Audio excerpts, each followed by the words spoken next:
നമസ്കാരം.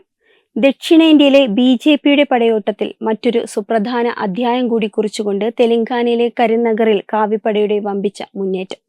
മുനിസിപ്പൽ തെരഞ്ഞെടുപ്പിൽ ഏറ്റവും വലിയ ഒറ്റക്കക്ഷിയായി മാറിയ ബി.ജെ.പിയെ ഭരണകക്ഷത്തിൽ നിന്ന് മാറ്റി നിർത്താൻ കോൺഗ്രസും ബി.ആർ.എസും എ.ഐ.എം.ഐ.എമ്മും ചേർന്നുണ്ടാക്കിയ ഔഷുദ്ധ സഖ്യത്തിന് കനത്ത തിരിച്ചടി നൽകിക്കൊണ്ട് ബി.ജെ.പി ഭരണം പിടിച്ചെടുക്കാനുള്ള നിർണായക നീക്കങ്ങളിലാണ്. കരിനഗർ മുനിസിപ്പൽ കോർപ്പറേഷനിലെ 66 ഡിവിഷനുകളിൽ 30 എണ്ണവും പിടിച്ചെടുത്താണ് ബി.ജെ.പി കരുത്ത് തെളിയിച്ചത്. ഭരണം കയ്യിലുണ്ടായിരുന്ന ബി.ആർ.എസിനെ വെറും 9 സീറ്റിൽ ഒതുക്കിയും കോൺഗ്രസിനെയും 14 സീറ്റിൽ തളച്ചും ബി.ജെ.പി നടത്തിയ ഈ കുതിപ്പ് തെലങ്കാന രാഷ്ട്രീയത്തിലെ ഏറ്റവും പുതിയ മാറ്റത്തിന്റെ ലക്ഷണമാണ്. പ്രധാനമന്ത്രി നരേന്ദ്രമോദിയുടെ വികസന രാഷ്ട്രീയത്തിന് ജനങ്ങൾ നൽകിയ അംഗീകാരമാണ് ഈ വിജയമെന്ന് കേന്ദ്രമന്ത്രി ബണ്ടി സഞ്ജയ് പ്രഖ്യാപിച്ചു കഴിഞ്ഞു.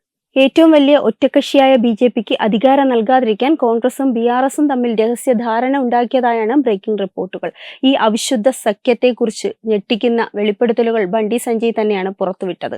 ജനവിധി അട്ടിമറിക്കാൻ കോൺഗ്രസ് നേതാക്കൾ ബി.ജെ.പി കൗൺസിലറെ പണം നൽകി വശത്താക്കാൻ ശ്രമിച്ചെന്നും എന്നാൽ പണക്കൊഴുപ്പിന് മുൻപിൽ ബി.ജെ.പിയുടെ പോരാളികൾ വീഴില്ലെന്നും അദ്ദേഹം വ്യക്തമാക്കി. ബി.ജെ.പിക്ക് ലഭിച്ച ജനവിധിയെ അട്ടിമറിക്കാൻ ശ്രമിച്ചാൽ അതിന്റെ പ്രത്യാഘാതം ഗുരുതരമായിരിക്കുമെന്നും ജനാധിപത്യപരമായ വിജയത്തെ തടയാൻ നോക്കിയാൽ ജനങ്ങൾ തെരുവിലിറങ്ങുമെന്നും ബണ്ടി സഞ്ജയ് പറഞ്ഞു. ഭരിക്കാൻ ആവശ്യമായ 34 എന്ന മാജിക് നമ്പറിലേക്ക് എത്താൻ ബി.ജെ.പിക്ക് ഇനി വേണ്ടുന്നത് ചുരുങ്ങിയ പിന്തുണ മാത്രമാണ്. 8 സ്വതന്ത്ര സ്ഥാനാർത്ഥികളിൽ ഭൂരിഭാഗവും ഇതിനോടകം തന്നെ ബി.ജെ.പിക്ക് പിന്തുണ അറിയിച്ചതായാണ് സൂചന. 5 സ്വതന്ത്രർ ബണ്ടി സഞ്ജയുടെ സാന്നിധ്യത്തിൽ പാർട്ടിയിൽ ചേർന്നതോടെ കരിനഗറിലെ കാവ്യഭരണം ഉറപ്പായിരിക്കുകയാണ്.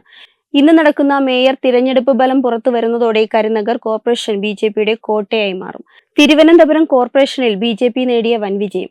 അതേ തന്ത്രമാണ് കരിനഗറിലും ബി.ജെ.പി പയറ്റുന്നത്. പ്രാദേശിക വികസനവും മോദിയുടെ ഗ്യാരണ്ടിയും ജനങ്ങളിൽ എത്തിച്ചതാണ് ഈ വിജയത്തിന് പിന്നിൽ. വരാനിരിക്കുന്ന നിയമസഭാ തിരഞ്ഞെടുപ്പിലും ഈ വിജയം വലിയ പ്രതിഫലനം ഉണ്ടാക്കുമെന്നാണ് ബി.ജെ.പി കരുതുന്നത്. Web desk Tatwamayi news. Brought you by Kerala AIDS control society. HIV AIDS സംബന്ധമായ സംശയങ്ങൾക്ക് 1097 എന്ന 24 മണിക്കൂറും പ്രവർത്തിക്കുന്ന ടോൾ ഫ്രീ നമ്പറിലേക്ക് വിളിക്കുക. വാട്സാപ്പിലും ഫേസ്ബുക്കിലും ഒക്കെ സ്റ്റാറ്റസ് അപ്ഡേറ്റ് ചെയ്യാറുണ്ടല്ലോ. HIV സ്റ്റാറ്റസോ HIV പിടിപെടാനുള്ള സാഹചര്യങ്ങളിൽ കൂടി അറിഞ്ഞോ അറിയാതെയോ കടന്നു പോയിട്ടുണ്ടാവാം. എന്ത് തന്നെയായാലും മുൻകൂട്ടി പരിശോധിച്ച് HIV സ്റ്റാറ്റസ് അറിയൂ.